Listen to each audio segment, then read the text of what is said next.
तुम्हाला माहित आहे का 80% रिलेशनशिप फक्त एकाच कारणामुळे तुटतात आणि ते कारण तुमच्या समोर असूनही तुम्हाला दिसत नाही. मी तुम्हाला अशा 8 सिक्रेट भावनिक गरजा सांगणार आहे ज्या जर तुम्ही आज पूर्ण केल्या नाहीत तर गॅरंटी ती उद्या दुसऱ्या कोणाला तरी शोधेल. ही तुमची रिलेशनशिप वाचवण्याची शेवटची संधी असू शकते. त्यामुळे एक सेकंदही मिस करू नका. कारण मित्रांनो, आज आपण फक्त लव्ह टिप्स बद्दल बोलत नाही आहोत, आपण बोलतोय सर्व्हायव्हल बद्दल. मी अशा अनेक मुलांशी बोलले ज्यांना वाटायचं की त्यांच्या रिलेशनशिप मध्ये सगळं परफेक्ट आहे आणि दुसऱ्या दिवशी त्यांना ब्लॉक केलं गेलं. का? कारण त्यांनी त्या सायलेंट गरजाकडे दुर्लक्ष केलं, ज्या एक स्त्री कधीच उघडपणे बोलून दाखवत नाही, पण त्या पूर्ण झाल्या नाही तर ती आतून तुटत जाते. आज या व्हिडिओमध्ये आपण प्रॉब्लेम पासून सोल्युशन कडे जाणार आहोत.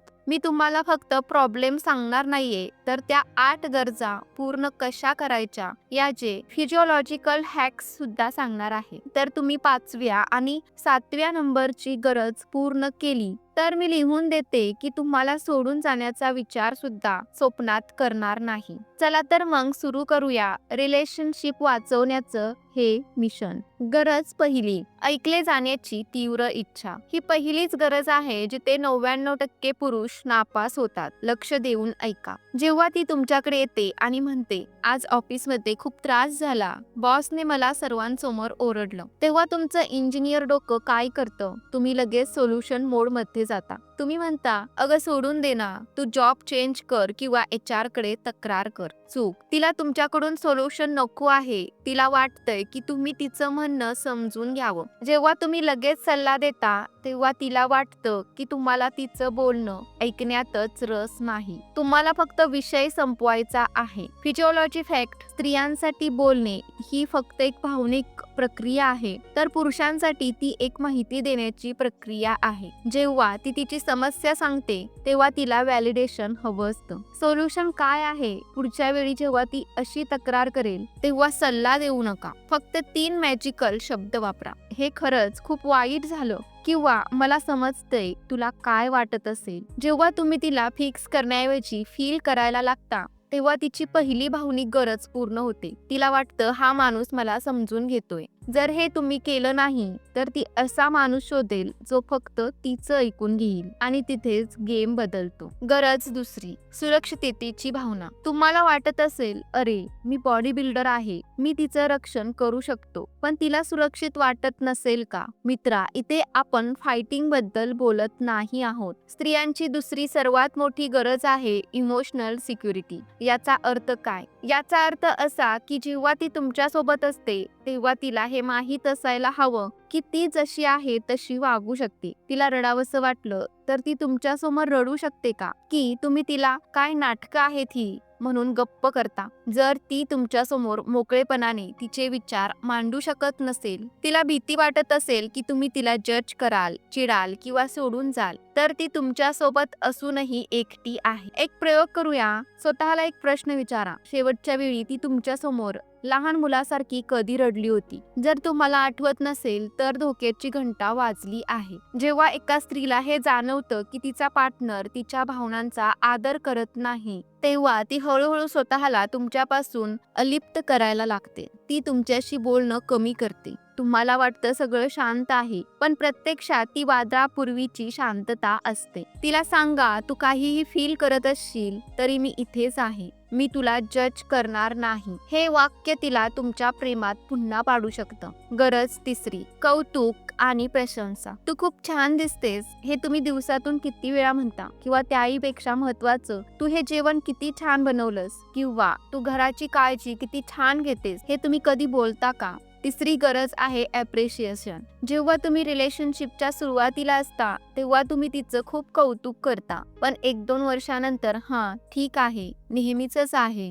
जेव्हा तुम्ही तिने केलेल्या गोष्टींकडे दुर्लक्ष करायला लागता तेव्हा तिला वाटतं की ती तुमच्यासाठी गृहीत धरली जात आहे. मानसशास्त्र सांगतं की स्त्रियांना कौतुक हे ऑक्सिजन सारखं असतं. जर तुम्ही तिचं कौतुक केलं नाही तर ती अशा ठिकाणी जाईल जिथे तिला स्पेशल फील होईल. मग तो ऑफिस मधला सहकारी असो किंवा सोशल मीडियावरचा एखादा स्ट्रेंजर जो तिच्या फोटोवर कमेंट करतो. हे टाळायचं असेल तर चॅलेंज पुढचे 7 दिवस दररोज तिच्या एका गोष्टीचं मनापासून कौतुक करा. मग तिचा ड्रेस असो, तिचं काम असो किंवा तिची स्माइल असो. बघा तुमच्या रिलेशनशिपमध्ये काय जादू होते ते. गरज 4, वेळ आणि प्राधान्य. आता आपण थोडं सिरियस होऊया. मला वेळ नाहीये, मी कामात बिझी आहे. हे वाक्य रिलेशनशिपचा सायलेंट किलर आहे. मी समजू शकते काम महत्वाचं आहे, करिअर महत्वाचं आहे, पण जर आठवड्यातून एकदाही तुम्ही तिला क्वालिटी टाइम देत नसाल तर तुम्ही तिला काय मेसेज देताय? तुम्ही सांगताय की तू माझ्यासाठी महत्वाची नाही. लक्षात ठेवा, स्त्रिया वेळ मागतात म्हणजे त्यांना तुमचा 24 तास सहवास नको असतो. त्यांना फक्त हे हवं असतं की जेव्हा तुम्ही त्यांच्यासोबत असता तेव्हा तुम्ही फक्त त्यांच्यासोबतच असावं.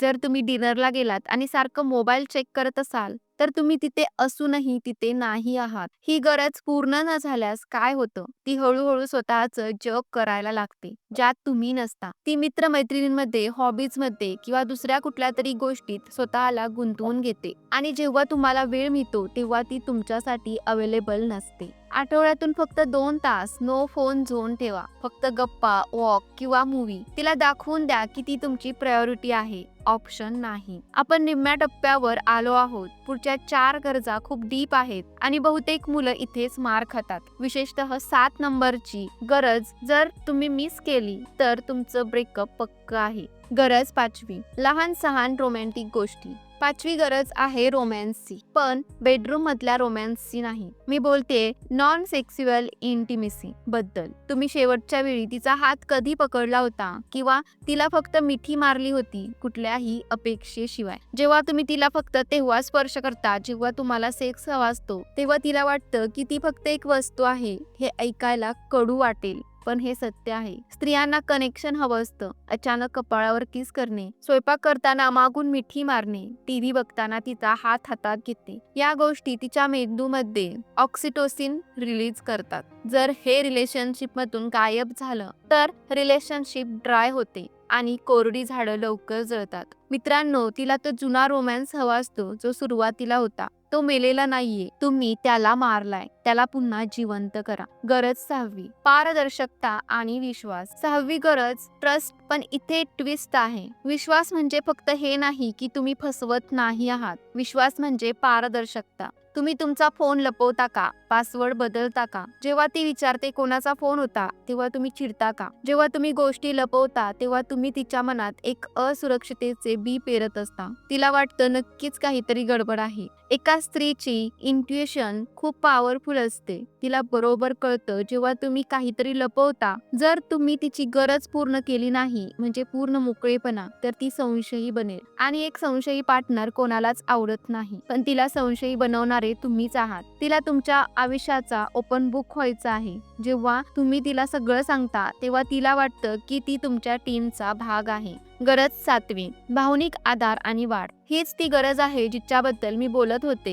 ही गेम चेंजर आहे. 7वी गरज तिच्या स्वप्नांना सपोर्ट करणे. बऱ्याचदा मुलं काय करतात, तू हे करू नकोस, तुला हे जमणार नाही. आपल्याला याची काय गरज आहे? जेव्हा तुम्ही तिच्या स्वप्नांचे, तिच्या करिअरचे किंवा तिच्या आवडीचे पंख छाटता तेव्हा ती तुमच्यापासून दूर जाते. तिला असा जोडीदार हवा असतो जो तिला पुश करेल, मागे ओढणार नाही. जर ती काहीतरी नवीन शिकू पाहत असेल तर तिला प्रोत्साहन द्या. जर तिला बिझनेस करायचा असेल तर तिची पहिली इन्व्हेस्टर किमान भावनिकदृष्ट्या बना. जेव्हा एका स्त्रीला हे दिसतं की तिचा पार्टनर तिच्या यशात आनंदी आहे तेव्हा तिचं तुमच्यावरचं प्रेम 10 पटीने वाढतं. पण जर तुम्ही तिच्या प्रगतीवर जळत असाल किंवा तिला थांबवत असाल तर ती प्रगती निवडेल आणि तुम्हाला सोडेल. कारण आजची स्त्री महत्वाकांक्षी आहे. तिला वाटू द्या की तुम्ही चिअर लीडर आहात. आणि शेवटची 8वी गरज, ती तुमच्या सोबत का आहे? फक्त टाइमपास म्हणून की तिला तुमच्या सोबत भविष्य दिसतंय? अनेक मुलं वर्षानुवर्ष डेटिंग करतात पण लग्नाबद्दल किंवा भविष्याबद्दल बोलताना विषय बदलतात. बघूया ना, अजून वेळ आहे. ही अनिश्चितता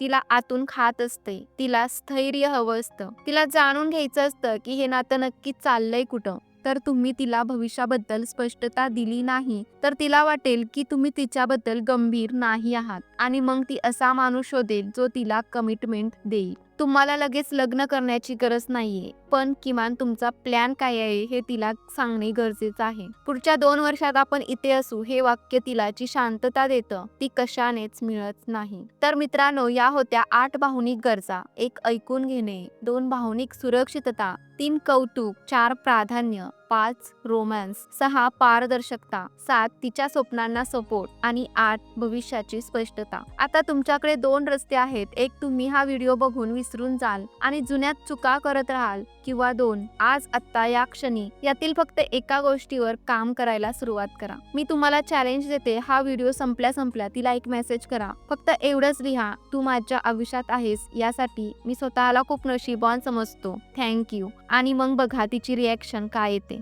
तुम्हाला तुमच्या प्रश्नाचं उत्तर मिळेल. जर तुम्हाला वाटत असेल की या व्हिडिओने तुमचं डोकं ठिकाणावर आणलंय, तर लाईक बटनावर इतक्या जोरात क्लिक करा की तुमची स्क्रीन फुटली पाहिजे. आणि हो, सबस्क्राईब करायला विसरू नका, कारण पुढचा व्हिडिओ याहूनही भारी असणार आहे. हे तुम्हाला मिस करायचं नाही. भेटूया पुढच्या व्हिडिओमध्ये. तोपर्यंत धन्यवाद.